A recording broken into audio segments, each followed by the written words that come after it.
Top quality और consistent performance के लिए सिर्फ सिल्वर पंप नाम याद रखना। ઇન્ડિયામાં હાઈવે લોજિસ્ટિક અને રોડ ઇન્ફ્રાસ્ટ્રક્ચર બહુ એગ્રેસિવલી કામ કરી રહ્યું છે અને એમાંની જ એક કંપની સીટીએસ ટ્રાન્સેટ ઇન્વેસ્ટમેન્ટ ટ્રસ્ટ કે જે હવે આઈપીઓ લઈને આવી રહ્યું છે, મીન્સ કે દલાલ સ્ટ્રીટ પર એન્ટ્રી કરવા જઈ રહ્યું છે. અને as usual we all know કે ન્યૂઝ કેપિટલ માર્કેટ આપણા દર્શકો માટે જ્યારે પણ કોઈ આઈપીઓ આવતો છે તેના મેનેજમેન્ટ સાથે વાત કરીને તમારા માટે જાણવાનો પ્રયત્ન કરતા હોય છે. તો આપણી સાથે ખાસ કરીને whole time director mister Bhavyang Ojha આપણી સાથે જોડે છે. સર, સૌથી પહેલાં તો આપનું સ્વાગત છે.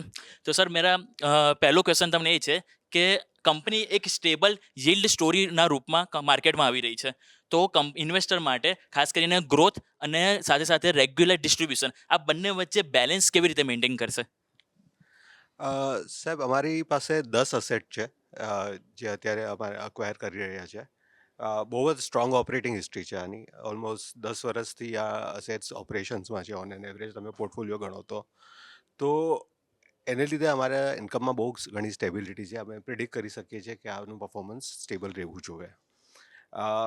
ગ્રોથ તો એવું છે કે ઇનવિટ 90% ઓફ ધ જે પણ કેશ ફ્લો જનરેટ થાય એ 90% ડિસ્ટ્રીબ્યુટ કરવાના છે. That is the SEBI requirement. અને ગ્રોથ માટે already 11 ROFO assets sponsor fund છે. એની સાથે અમે right of first offer agreement sign કર્યું છે.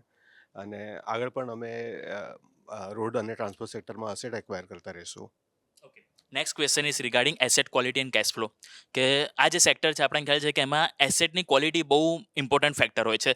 તો કંપનીની હાલ જે કરંટ પોર્ટફોલિયો છે એમાં એમની જે રોડ એસેટ છે એમાંથી ટ્રાફિક વિઝિબિલિટી કેટલી છે અને કેશ ફ્લોની જે સ્ટ્રેન્થ હોય એ કેટલી છે?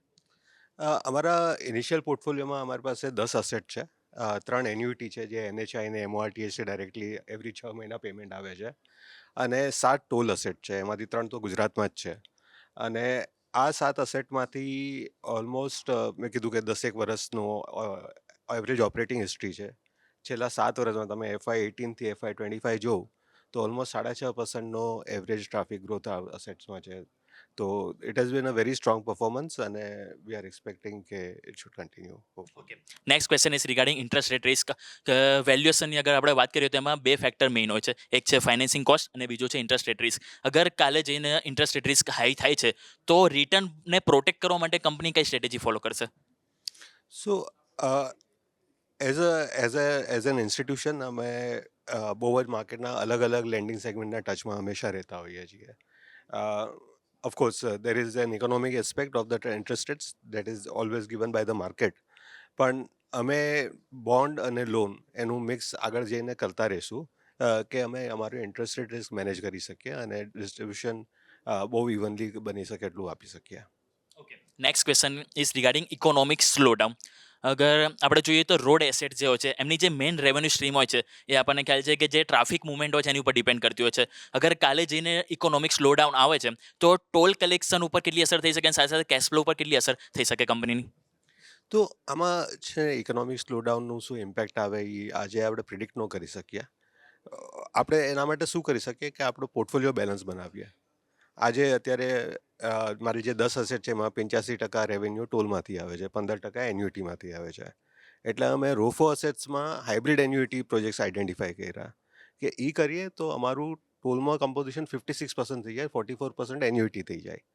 એટલે તમે ડાઉનટર્નને મેનેજ ન કરી શકો પણ તમારું રેવન્યુનું કમ્પોઝિશન એવું બનાવો કે ઇમ્પેક્ટ યુનિટ હોલ્ડર્સને વધારે ન આવી શકે.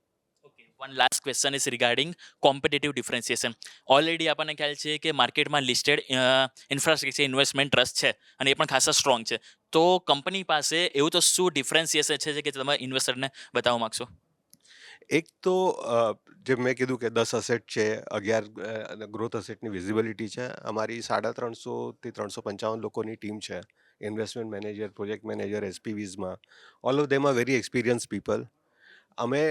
અમારામાં કેપેબિલિટી એવી છે કે વિધાઉટ ઇવન સ્પોન્સર સપોર્ટ અમે ડાયરેક્ટલી માર્કેટમાંથી અસેટ અક્વાયર કરી શકીએ, એને મેનેજ કરી શકીએ. ઓલમોસ્ટ 250 લોકોનો સ્ટાફ તો એવો છે કે જે આ અસેટ સાથે ઘણા વર્ષોથી ઓલરેડી સંકળાયેલો છે. તો the ability to manage our operation in-house, ability to also have a potential to grow in-house is something that is very unique to us. બીજું છે કે અમે EAAA ઓલ્ટરનેટિવ્સના પાર્ટ છીએ. EAAA ઓલ્ટરનેટિવ્સ ઓલમોસ્ટ 68,000 ક્રોઝનું AUM મેનેજ કરે છે. So they will always be supporting us in terms of the assets that they are looking, and if they want to basically exit, તો અમને દેખાડશે ડેફિનેટલી.